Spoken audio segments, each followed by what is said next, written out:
You want to know what real power looks like? Let me paint you a picture. It's midnight and I'm standing on the edge of the lake my father carved out of stubborn earth half a century ago. The very same lake the HOA decided to upgrade with $1 million power plant on my land without so much as a knock on my door, without shame, without a clue what kind of man they were messing with. They called it progress, they called it community property. But you know what? I called it theft. And I warned them, I did. I showed up with deeds, I filed the paperwork, I waved every legal flag I had, hell, I even gave them a chance to back off. They laughed. That was their first mistake. So I waited. And when the world went quiet, when their arrogance slept soundly, I took that old iron crank my father left me, walked down to the water and drained every last drop right out from under their big, shiny green dream. By sunrise, their so-called smart grid was stone dead. No backup power, no grand unveiling, just the sound of water sliding away quiet as revenge. This lake, it's not just a spot on a map. My dad, James Harland, he built this place in '76, carved the basin, lined it with clay and stone, filled it with fish, made it a world of its own. It's not some poetic thing for me. It's not about nostalgia or sentiment. It's legacy written in dirt and water and 1,000 afternoons spent side by side. I inherited it the way most sons get handed down a pocket watch or a medal. Only difference, nobody ever tried to steal their damn watch. And yet here come the HOA West Bend, all buttoned up and blinking with their pink survey flags like conquistadors in khakis, planting their stakes halfway across my shoreline. I'm out walking my two knucklehead dogs, Baron and Murphy, on a chilly spring morning when I see those flags fluttering. Not random either, each one a little insult marching in a curve right through my property. No one called, no one knocked, not a soul even tried to say hello. I stopped, boots sinking in the mud, staring at those flags like they were daggers. First I thought, gotta be a mistake, right? Utility check, maybe some routine survey. The HOA had pulled little stunts before, mostly since Carla Whitmore took charge, acting like a 5-star general in a neighborhood of petunias. But no, this felt different. So I did what any sane person does these days, snapped a dozen photos, shot off an email to the board, even copied the city clerk just in case. Next day I get a reply. We're working on a community infrastructure project. More details at the next meeting. That's it. No explanation, no apology, just that smug little line. I swear it's like yelling into a canyon. You hear your own voice echo back, but nobody's listening. Now, I've spent years in the Army Corps of Engineers, sat through enough meetings to last 3 lifetimes.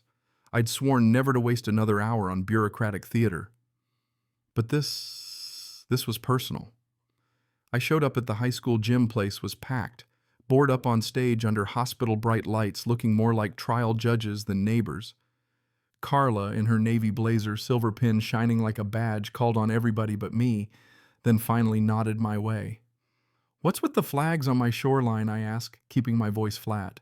She smiles, slow and cold. "The lake is part of our community's ecosystem, Mr. Harland. We're partnering with GreenSpark Energy. It'll power the neighborhood. Sustainable. Forward-thinking. I say, on my land." She straightens her papers, barely looking at me. "Our consultants found a boundary discrepancy. We're working with city zoning." I pull out my father's plat map, water rights, 50 years of uncontested ownership. "You can't just decide my lake is yours," I say, voice rising. "But Carla..." Oh, she doesn't blink. "Thank you for your input, Mr. Harland."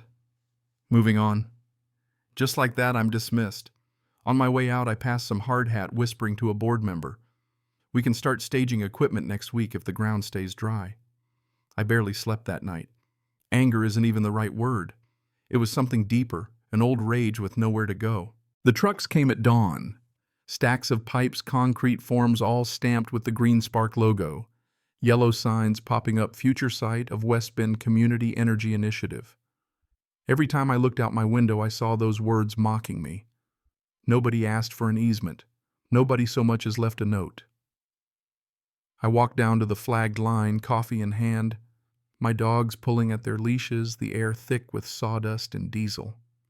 In the distance, men in vests clanged metal against metal. A family of ducks glided past clueless, while my land, my dad's work, got carved up for someone else's idea of community. See, it wasn't about the boundary anymore. It was about people with power thinking they could dress up theft as progress, wrap it in buzzwords, and sell it as a gift. They picked the wrong lake. They picked the wrong man. A glossy HOA newsletter arrived, full-page spread, futuristic generator, rendered in bright colors, perched at the edge of what they called Lake Parcel B. Parcel B. That's how you know they never built a damn thing with their own hands. Everything's just a label, a number. I circled the date of the next emergency planning session in red thick folder in hand.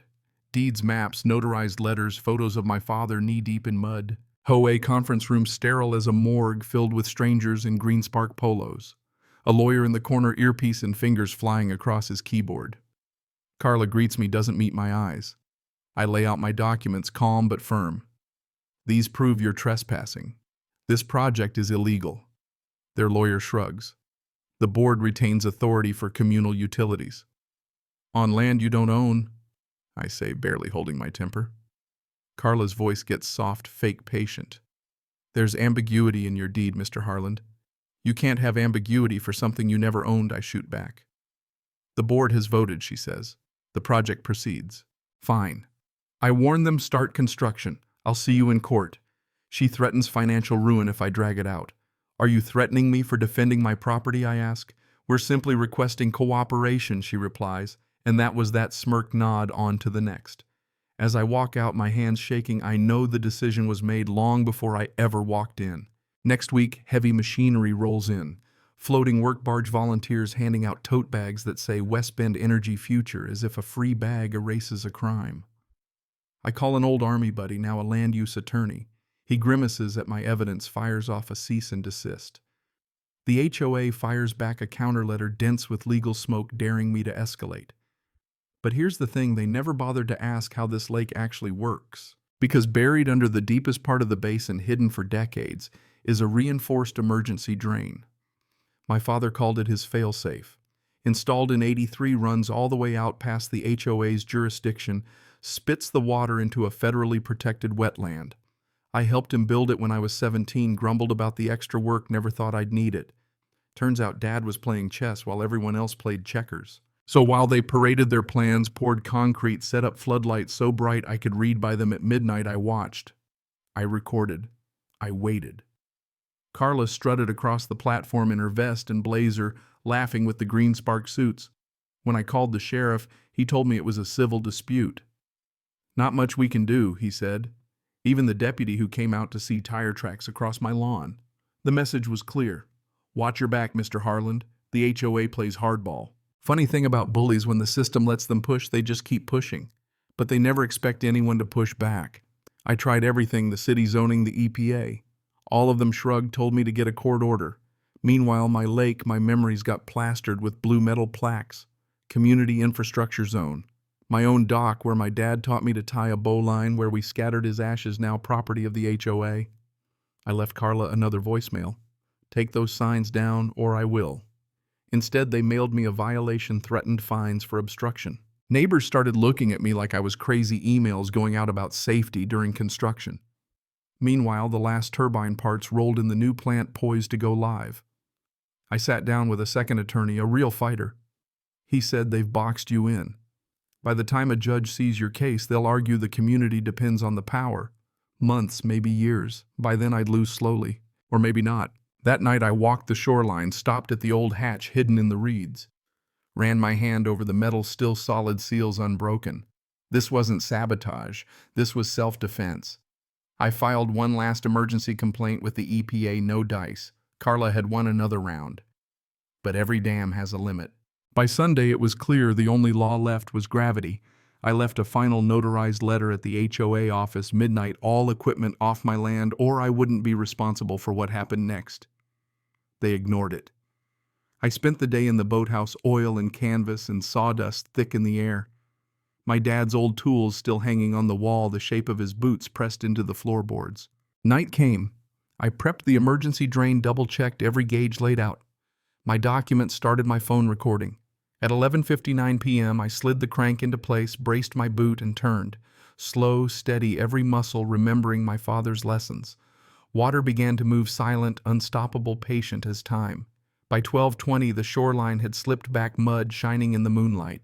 The barge lights flickered, then died. Across the water, panic erupted, men scrambling, alarms blaring, the smart grid dead on arrival. The power plant died with a sigh, not a bang. The whole neighborhood fell dark except for my house on the ridge, one stubborn light burning. Carla showed up in her black SUV heels, sinking in the mud, screaming at her engineers, at anyone who'd listen. But the lake didn't care. It just receded, steady and true. By sunrise, news vans lined the street, neighbors demanding answers, the HOA on its knees. The EPA arrived, inspected, reviewed, declared the project non-operational, issued a stop work order. The board crumbled. Carla resigned for personal reasons, and one by one her allies slunk away. Neighbors who'd ignored me brought cookies and awkward apologies. One woman cried on my porch, "I didn't know it was really yours. I didn't need their guilt, but I took their words anyway." Sometimes letting go of anger is the only thing heavier than holding on to it. A few weeks later, the last of Greenspark's failed dream was hauled away, bent turbine blades, ruined generators carted off under gray winter skies. The lake was still low, but it was healing slowly, quietly, the way nature always does when we finally get out of the way. I welded a new warning plate to the spillway hatch, private lake. Federally certified infrastructure. You are not entitled to what you do not own. That evening I sat by the water with Barron and Murphy at my feet, watching the stars blink back into the surface, undisturbed by anything but a gentle breeze.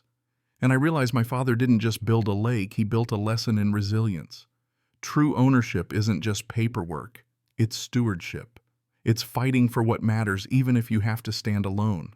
And Carla, she'll be a cautionary tale about what happens when you mistake paperwork for power, when you believe you can redraw boundaries just because you want to.